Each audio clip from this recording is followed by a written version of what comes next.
Everyone, welcome to beat the street. तो आज हम म्यूचुअल फंड मीनिया के अंदर बात करने वाले हैं पारंपरिक कंजर्वेटिव हाइब्रिड फंड के बारे में। अगर आप डेब्ट फंड में इन्वेस्ट करते हैं और डेब्ट फंड में इन्वेस्ट करना चाहते हैं और आप थोड़ा सा इक्विटी या फिर रीट या फिर इन्विट का भी यहाँ पे एक्सपोजर लेना चाहते हैं तो पारंपरिक कंजर्वेटिव हाइब्रिड फंड आपके लिए एक बेस्ट अपॉर्चुनिटी हो सकता है। इस वीडियो में हम लोग उसके बारे में जानेंगे, उसका पूरा फंड रिव्यू करेंगे, उसके टैक्सेशन, उसमें कितना पैसा लगाना है, कैसे लगाना है, उसके रिटर्न्स वगैरह और ये सारी चीज़ें यहाँ पे हम डिस्कस करेंगे। पूरा इस एनएफओ का यहाँ पे रिव्यू करेंगे। अगर आप हमारे चैनल पे पहली बार आ रहे हैं तो सभी तरह के म्यूचुअल फंड एनएफओज और म्यूचुअल फंड रिलेटेड खबरों से यहाँ पे जानकारी जानने के लिए आप हमारे चैनल को सब्सक्राइब करें और बेल आइकन को ज़रूर दबाएं। वीडियो शुरू करने से पहले मैं एक हमारी मार्केट टिकर ऐप के बारे में बताना चाहूँगा। ये बीट द स्ट्रीट का एक मार्केट टिकर चैनल है जिसके अंदर 24/7 आवर्स यहाँ पे 24 घंटे लगातार यहाँ पे सभी बड़े बड़े न्यूज़ सोर्स से यहाँ पे न्यूज़ अपडेट होती है। अगर आप देखेंगे ब्रोकरेज रिपोर्ट से लेके यहाँ पे हर तरह की खबर यहाँ पे सभी जगह से यहाँ पे अपडेट की जाती है और ये ऑटोमेटेड है। अगर आप देखोगे तो यहाँ पे जैसे परसिस्टेंट सिस्टम का मैनेजमेंट का इंटरव्यू क्या है और किसी कंपनी के भी जैसे ही रिजल्ट आते हैं हम लोग हाथ की हाथ पब्लिश कर देते हैं। तो ये सभी तरह की चीज़ें ये आपको यहाँ पे सभी तरह की ब्रोकरेज रिपोर्ट भी मिलेंगी और सभी तरह की आपको बाजार से रिलेटेड खबर भी मिल जाएगी। सारी चीज़ें एक जगह, आपको इसके अलावा और कहीं नहीं जाना पड़ेगा। सीएनबीसी हो चाहे ईटी नाउ चाहे इकोनॉमिक टाइम्स वगैरह सभी जगह की खबर एक साथ आपको एक जगह मिलेगी। वहीं पे इसके अलावा हम लोग यहाँ पे न्यूज़पेपर वगैरह भी डालते हैं, तो आपको अगर न्यूज़पेपर वगैरह पढ़ने तो वो आप यहाँ पे जाके देख सकते हैं। इसको ज्वाइन करने के लिए आप या तो टेलीग्राम पे सर्च कीजिए, नहीं तो आप हमारे लिंक इन डिस्क्रिप्शन पे जाके क्लिक कीजिए। चलिए, पारंपरिक कंजर्वेटिव फंड एक हाइब्रिड स्कीम है। हाइब्रिड स्कीम का मतलब क्या होता है? ये हाइब्रिड स्कीम वो होती है जिसके अंदर एक से ज़्यादा तरह के इंस्ट्रूमेंट्स यूज़ किए जाते हैं। इस हाइब्रिड स्कीम के अंदर जो अभी हम लोग बात कर रहे हैं इसमें 3 तरह के इंस्ट्रूमेंट हैं। पहला है रीट, उसके बाद है यहाँ पे सबसे ज़्यादा है फिर डेब्ट अगर आप देखोगे, और फिर है अपना इक्विटी। इन तीनों का यहाँ पे वो भी देखेंगे एलोकेशन कितना है और सारी चीज़ें जानेंगे। बट सबसे पहले हाइब्रिड फंड का यहाँ पे कॉन्सेप्ट समझ लिया है अपन ने। ये एनएफओ 7 मई को चालू हो रहा है, 21 मई को ख़त्म होगा, ठीक है। उसके बाद अगर आप देखोगे अब ये यहाँ पे क्यों लॉन्च कर रहे हैं, यहाँ पे ये लोग ये एक स्कीम को तब लॉन्च करते हैं। देखिए, मैं आपको बताना चाहूँगा पारंपरिक एक बहुत ही शानदार म्यूचुअल फंड कंपनी है और उसके जो फंड्स हैं वो उनके लगभग 3 से 4-5 ही स्कीम्स हैं और उन्होंने सभी स्कीम्स ने बहुत ही अच्छा परफॉर्म किया है और इसलिए बहुत सारी बाजार में हाइब्रिड स्कीम है। लेकिन हम लोग चाहते हैं कि ये जो पर्टिकुलर स्कीम है इस पर आप गौर करें और इस पर ध्यान दें, क्योंकि ये लोग, इनका जो मैनेजमेंट है ये बहुत अच्छा है, इनके फंड मैनेजर्स वगैरह अच्छे। तो उसी के अलावा ये बोल रहे हैं कि हम लोग एक नई स्कीम तब लॉन्च करते हैं जब वो एक इन्वेस्टर के लिए वैल्यू ऐड कर पाए और उसी के अलावा ये एक डिफ्रेंशिएशन और सिंप्लीफिकेशन ला पाए आदमी के इन्वेस्टमेंट में, और दूसरा यहाँ पे एक ऐसा प्रोडक्ट लेके आ पाए जिसकी बाजार में नीड हो और उसी के अलावा ऐसा प्रोडक्ट जिसके अंदर ये लोग खुद पैसा लगाना चाहते हो। तो ये सारी चीज़ें, ये 4-5 फैक्टर होते हैं जिसके यहाँ पे करते हैं। अब ये डेब्ट फंड क्यों यहाँ पे लॉन्च कर रहे हैं, अगर आप देखोगे तो इन लोग ने थोड़े टाइम पहले एक लिक्विड फंड लॉन्च किया था, तो उसके यहाँ पे लिक्विड फंड लॉन्च, उसी के अलावा अभी जो डेब्ट है वो यहाँ पे एक अच्छा है और उसी के अलावा यहाँ पे जो भी रिस्क वगैरह है उसमें रिस्क एंड रिवॉर्ड रेशो थोड़ा कम है। तो ये सारी चीज़ें, अगर आप बात करना चाहते हैं यहाँ पे डेब्ट फंड के लिए आप डायरेक्ट इन्वेस्टमेंट क्यों नहीं जा सकते और डेब्ट फंड आपको म्यूचुअल फंड से ही क्यों करना चाहिए, तो उसके भी रीजन है। पहली बात तो बहुत ही कॉम्प्लेक्स एसेट होती है, उसी के अलावा इसके बारे में बहुत से लोगों को जानकारी नहीं होती। उसी के अलावा जो ये सिंपलर और अभी बाजार में एक बहुत ही सिंपल डेब्ट फंड की नीड है, क्योंकि फ्रैंकलिन टेम्पल्टन के बाद यहाँ पे एक बाजार में बहुत बड़ी प्रॉब्लम हो गई थी डेब्ट सिक्योरिटीज़ को लेके, कौन सा डेब्ट फंड अच्छा है कौन सा नहीं है, हमारा फंड भी फ्रैंकलिन के जैसे बंद तो नहीं हो जाएगा, ये सारी चीज़ें। उसी के अलावा यहाँ पे ये कंपनी ने बोला कि रिट और इन्विट में भी यहाँ पे इन्वेस्ट करने के लिए ये दे रही है और इनकी यहाँ पे डीप इक्विटीज़ है नॉलेज में, और ये लोग यहाँ पे डेब्ट सिक्योरिटीज़ में इन्वेस्ट करना चाहते हैं और यहाँ पे साथ में इक्विटी और रीट और इन्विट का फ़ायदा उठाना चाहते हैं। तो ये सारी चीज़ें, ये बेसिकली आप देख सकते हो, ये पारंपरिक का जो अगर आप देखोगे तो लगभग ये इनका फंड एलोकेशन है। अगर फंड एलोकेशन की परसेंटेज की भी बात कर लेते तो यहाँ पे मैं आपको बता देता हूँ।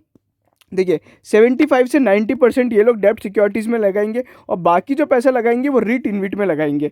इसका एकदम एलोकेशन भी जान लेंगे और उसी के अलावा ये बहुत ही कंजर्वेटिव तरह की स्कीम होगी। मतलब ज़्यादा अगर आप देखोगे फ्रैंकलिन टेम्पल्टन ने जिस कंपनियों में लगाया था उनकी इंटरेस्ट रेट और यील्ड बहुत ज़्यादा थी, इसलिए वो लोग हाई रिस्क में नहीं लगाएंगे, ये लोग लो रिस्क में लगाएंगे। आप एग्जाम्पल के तौर पर ले लीजिए, अगर मान लीजिए बाजार में 2 तरह की यहाँ पर डेब्ट सिक्योरिटीज़ आती है, एक SBI की और एक AU बैंक की। तो ये पराग पारिक वाले लोग बोल रहे हैं हम लोग एसबीआई के साथ जाएंगे, भले उसमें इंटरेस्ट रेट कम हो, लेकिन हमें सिक्योर्ड डेप्ट इन्वेस्टमेंट करना है, किसी भी तरह का हमें फ्रैंकलिन जैसा प्रॉब्लम नहीं चाहिए। ठीक है, अभी ये डेप्ट का जो अगर आप देखोगे तो ये कैसा हो सकता है, अभी इसमें दो तरह की इनकम है, एक तो डिविडेंड इनकम या फिर इंटरेस्ट इनकम जो कंपनी पे करेगी पराग पारिक को और पराग पारिक आपको, और दूसरा यहाँ पे कैपिटल एप्रिसिएशन। कैपिटल एप्रिसिएशन कैसे हो सकता है, अगर डेप्ट की वैल्यू भी बढ़ती है, ऊपर नीचे होती है, जैसे इंटरेस्ट रेट ऊपर नीचे होता है, और यहाँ पे रीट और इन्विट का आपको पता ही है उनकी भी वैल्यू ऊपर नीचे होती है।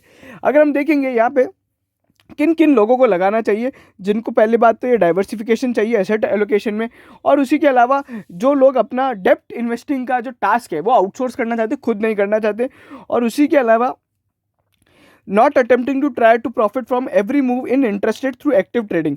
और जो लोग एक्टिव ट्रेडिंग नहीं करना चाहते डेप्ट सिक्योरिटीज़ में, बार बार अगर आप देखोगे इंटरेस्ट रेट साल में 3 से 4-5 बार बदलती है, तो अगर आप देखेंगे तो यहाँ पे किसी भी तरह के जो एक्टिव इन्वेस्टर्स नहीं है, जो एक्टिव ट्रेडिंग नहीं करना चाहते, लॉन्ग टर्म के लोग हैं, वो यहाँ पे उनके लिए है। एक म्यूचुअल फंड नॉर्मली एक लॉन्ग टर्म इन्वेस्टर से मीडियम टर्म इन्वेस्टर के लिए होता है, शॉर्ट टर्म के लिए हम लोग कभी किसी म्यूचुअल फंड में घुसने के लिए आपको एडवाइस नहीं करेंगे। उसी के अलावा यहाँ पे अगर आप देखोगे तो यहाँ पे थोड़ी बहुत चीज़ें हैं जो लोगों को देखनी चाहिए। अगर आप देखेंगे यहाँ पे किस तरह के लोगों को नहीं लगाना है वो भी यहाँ पे कंपनी ने बताया। ये पराग पारिक की बहुत अच्छी बात है। अगर आप देखोगे ना, ये इन लोगों ने सब कुछ चीज़ें बताई है, किसे इन्वेस्ट करना है किसे नहीं करना है। देखिए, जो यहाँ पे अगर इंटरेस्ट रेट साइकिल से ऊपर नीचे जो अगर बाजार में होगा, अगर वो उसको नहीं झेल पाता है, उसे नहीं करना चाहिए।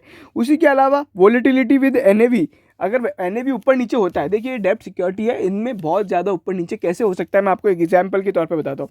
मान लीजिए पराग पारिक ने एयू स्मॉल फाइनेंस या फिर एक फ्यूचर रिटेल, इनका डेप्ट ले रखा है।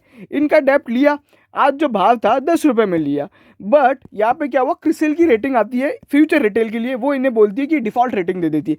तो normally as per एएमएफआई and SEBI के रूल्स के मुताबिक यहाँ पे जो 10 रुपये की सिक्योरिटी है फ्यूचर रिटेल की, इसको म्यूचुअल फंड कंपनी को यहाँ पे डाउनग्रेड करना पड़ेगा, मतलब वैल्यूएशंस को काटना पड़ेगा। और वो जो वैल्यूएशंस काटते हैं, तो यहाँ पे एक फंड में अगर आप देखोगे ना, तो लगभग 50% या 20-20, 30-30% के फॉल देखने को मिलते हैं। और ऐसा हुआ है, पहली बार नहीं हो रहा है, बहुत बार हो रहा है। आइडिया की यहाँ पे जब डेप्ट सिक्योरिटीज़ में प्रॉब्लम आई थी तो ये भी हुआ था, फिर येस बैंक के केस में हुआ था, फिर हमने फ्यूचर रिटेल में देखा, और ऐसे बहुत बड़ी बड़ी कंपनीज ने जब डिफ़ॉल्ट किया है तो यहाँ पे डेप्ट सिक्योरिटीज़ को डाउन किया जाता है, डाउनग्रेड किया जाता है।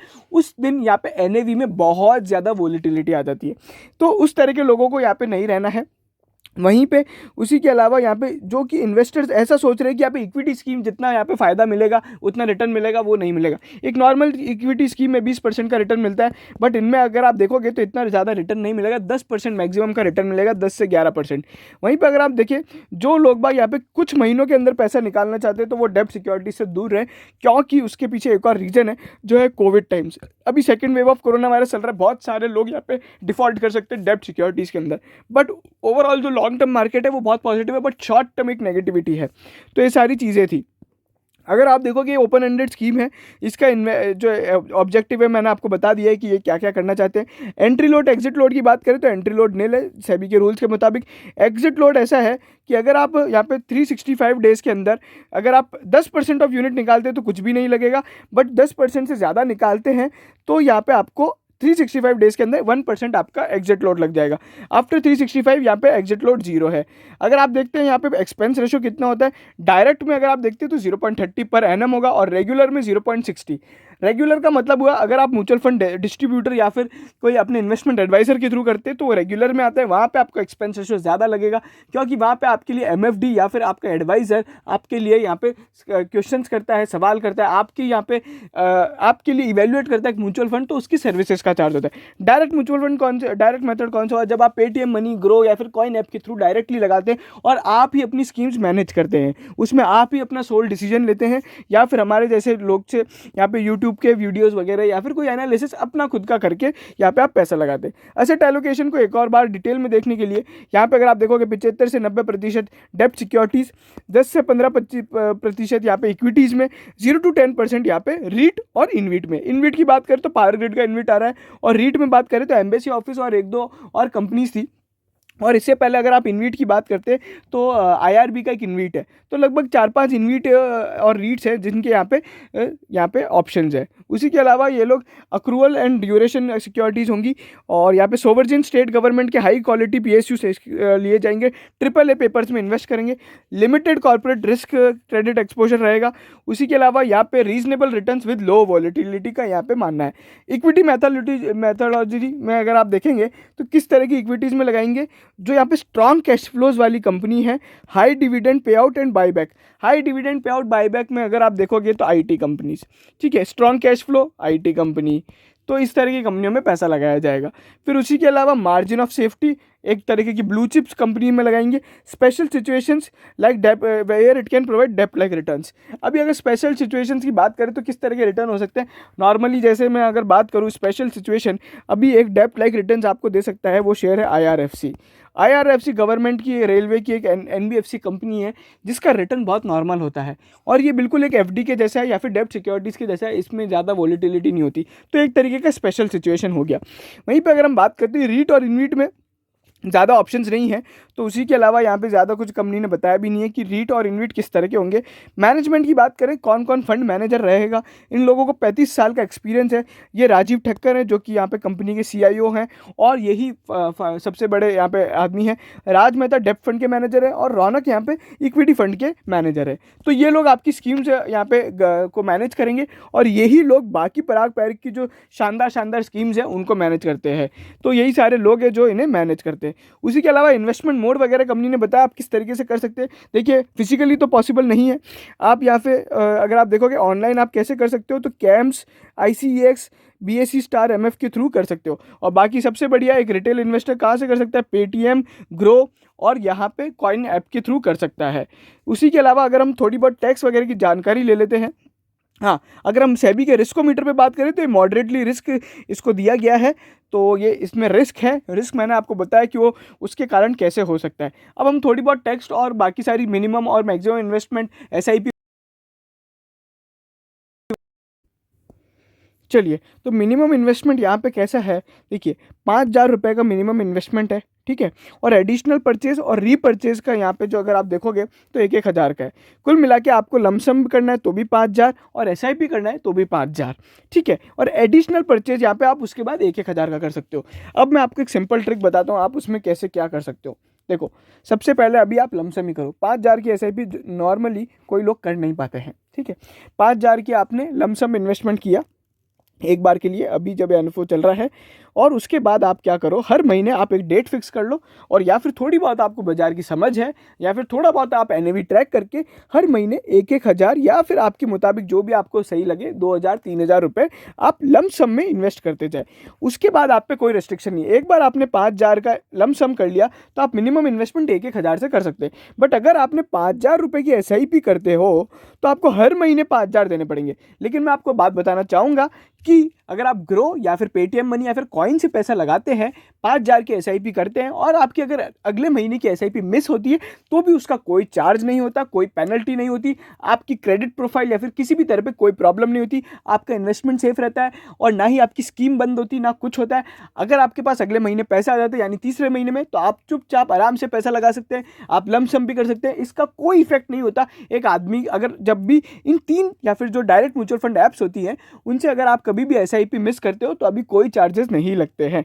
यहाँ पे एक चार्जेस की इंपॉर्टेंट बात बताना चाहूँगा, अगर आप यहाँ पे म्यूचुअल फंड डिस्ट्रीब्यूटर्स या फिर रेगुलर प्लान्स के थ्रू जाते हैं तो यहाँ पे एक ट्रांजैक्शन चार्जेस लगते हैं जिसके बारे में बताना चाहूँगा, और वो यहाँ पे करीबन 350 रुपये लगते हैं। यहाँ पे अगर आप 10,000 रुपये से ज़्यादा का यहाँ पे ट्रांजैक्शन चार्जेस करते हो तो यहाँ पे सेबी के रूल के मुताबिक यहाँ पे जो ट्रांजैक्शन चार्जेस लगते हैं वो 150 रुपये लगते हैं, और अगर यहाँ पे आप other than first time mutual fund है तो आपके 100 रुपये लगते हैं। बट ये जो चार्जेस हैं ये यहाँ पे अगर आप देखोगे तो ये डायरेक्ट प्लान्स के लिए है, यहाँ पे डायरेक्ट प्लान्स के लिए नहीं है। और यहाँ पे जो अगर आप अपने इन्वेस्टमेंट एडवाइज़र या एमएफडी के थ्रू लगाते हो तो यहाँ पे ये पैसे लगते हैं, ठीक है। तो ये सारी चीज़ें थी। अगर आप देखोगे तो यहाँ पे transaction shall not be deducted, जब आप किस किस मेथड से करते हो उसमें यहाँ पे दे रखा है।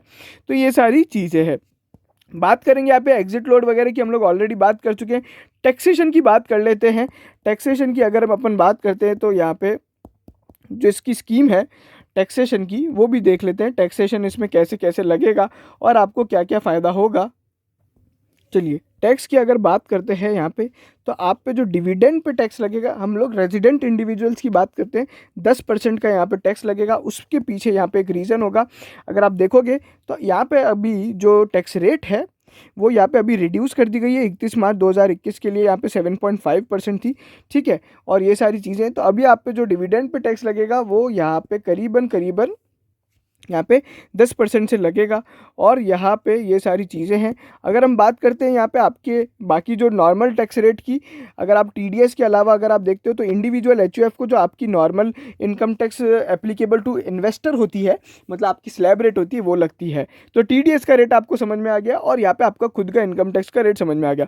डोमेस्टिक कंपनी पे कंपनी के रेट्स लगते हैं। लॉन्ग टर्म इन्वेस्टर पे आपको अगर आप 20% और यहाँ पे प्लस 4% का सेस लगता है और इंडेक्सेशन बेनिफिट मिलता है। वहीं पे शॉर्ट टर्म वाले लोगों के लिए वही रेट लगेगा जो आपके एज ए स्लैब रेट लगता है। तो ये सारी चीज़ें, और डोमेस्टिक कंपनी के लिए भी एक अलग ही वो अपना सिस्टम है। तो लगभग अगर आप टैक्सेशन देखेंगे तो बिल्कुल टैक्स स्ट्रक्चर एकदम सिंपल है और ज़्यादा कुछ इसमें है नहीं। और ये सारी चीज़ें हैं। ओवरऑल ये आपका एनएफओ के बारे में था। इसके बारे में अगर आप और भी कुछ डिटेल में जानना चाहते हैं तो हमें यहाँ पे ज़रूर बताइएगा कमेंट सेक्शन में, और नहीं तो आप हमें यहाँ पे कमेंट सेक्शन में बताइए, हम लोग आपका जवाब देंगे। और आप अगर आप जानना चाहते हैं स्कीम कब से लिस्ट होगी, तो ये 28 मई से लिस्ट होगी। और ये सारी चीज़ें हैं। बाकी आप यहाँ पे, अच्छा, इनका जो सबसे इंपॉर्टेंट बात है, इसकी बेंचमार्क कैसे होगी, तो मैं आपको फंड एक इंडेक्स का नाम है वो बता देता हूँ। ये इंडेक्स का नाम है। इसके अपन एक बार रिटर्न भी देख लेते हैं। CRISIL hybrid 85-15 conservative index TRI यहाँ पे इसकी बेंचमार्क होगा और इसी के बेसिस पे इसके यहाँ पे रिटर्न्स को यहाँ पे जज किया जाएगा और अप्रेज किया जाएगा। चलिए, तो ये हमारा जो है वो क्रिसिल का इंडेक्स है। अगर आप देखोगे आज से 1 साल पहले इसका जो भाव है वो आप स्क्रीन पे देख सकते हो, वो चल रहा है करीबन 4598, ठीक है। अभी 4598 और आज का जो अगर आप भाव देखोगे 5200 है। तो लगभग आप ये सिंपल हिसाब लगाओगे तो 700 रुपये का रिटर्न दिया है 4500 के इन्वेस्टमेंट पे, जो लगभग आपको 15.5% का रिटर्न देता है। तो ये 15% अगर रिटर्न देने वाली डेब्ट स्कीम है तो ये बहुत ही अच्छी है। और मैं मानता हूँ कि ये अगर यहाँ पे बेंचमार्क को बीट करती है तो यहाँ पे एक आपको और अच्छा रिटर्न देखने को मिल सकता है, जो करीबन यहाँ पे 16 से 17-18% का रिटर्न हो सकता है। तो लगभग इतने तरह के आपको यहाँ पे एक अच्छा खासा एक सेफ इन्वेस्टमेंट है जो आपको 15% का यहाँ पे रिटर्न दे देगा। और ये रिटर्न आप सभी को पता है एक एफडी या फिर एक नॉर्मल डेब्ट सिक्योरिटी से काफ़ी ज़्यादा है। तो इस तरीके से आप यहाँ पे कमा सकते हैं अच्छा खासा पैसा, और ये एक बहुत ही सेफ स्कीम है, इसमें लगाना चाहिए क्योंकि इसका जो इक्विटी एक्सपोजर रहेगा वो भी ब्लू चिप कंपनीज में रहेगा, जिनमें नॉर्मली एक लॉन्ग टर्म के लिहाज से यहाँ पे पैसा यहाँ पे कभी भी नहीं डूबता है। और अगर आप इस तरह में इसमें सोचते हैं कि आप इसमें शॉर्ट टर्म पैसा लगाएं, तो मैं आपको राय नहीं दूंगा। शॉर्ट टर्म के लिए बिल्कुल ना लगाएं, कम से कम 1 साल के लिए यहाँ पे पैसा ज़रूर लगाइए। ये डेब्ट सिक्योरिटी है और इसमें ऐसे ही वैल्यू क्रिएट होगी। तो ये थी। और इन लोगों को ज़्यादा लगाना चाहिए जो यहाँ पे रिटायर्ड लोग हैं या फिर जो थोड़े बड़े लोग हैं। आजकल के जो मिलेनियल्स होते हैं, जो हमारे जैसे होते हैं, उन्हें तो हमेशा बिटकॉइन जैसी या फिर शॉर्ट टर्म और FNO ट्रेडिंग ही पसंद है। उनके लिए मेरे को नहीं लगता कि वो लोग यहाँ पे लगाना चाहेंगे। बट एक नॉर्मल आदमी जिसे 15% का रिटर्न चाहिए वो यहाँ पे इसमें इन्वेस्ट कर सकता है। बाकी सारी डिटेल्स हम लोग ने बता दी है। फिर भी आपको कोई डाउट होता है तो आप हमें कमेंट सेक्शन में बताएं। और उसके अलावा अगर आपने हमारा अभी तक टॉप 10 यहाँ पे फैंग स्टॉक्स में जो आप कैसे इन्वेस्ट कर सकते हैं, यूएस के स्टॉक मार्केट में कैसे आप इन्वेस्ट कर सकते हैं इंडिया में बैठ के, तो मीरे का एक असेट फंड है जिसका यहाँ पे फैंग स्टॉक्स में पैसा लगाया जाता है। उसका NFO लॉन्च हुआ था बट वो NFO बंद हो गया। फिर भी आप वो देखना चाहते हैं तो देखिएगा वीडियो, क्योंकि वो जब लिस्ट होगा तो एक अच्छा इन्वेस्टमेंट बैट हो सकता है। म्यूचुअल फंड से रिलेटेड सभी जानकारी के लिए, सभी तरह के NFO रिव्यूज़ के लिए आप हमारे चैनल को सब्सक्राइब करें। हम लोग अगले हफ्ते फिर मिलेंगे एक नए NFO के साथ और यहाँ पे आपसे बात करेंगे उस NFO के बारे में। आप सभी का बहुत बहुत धन्यवाद।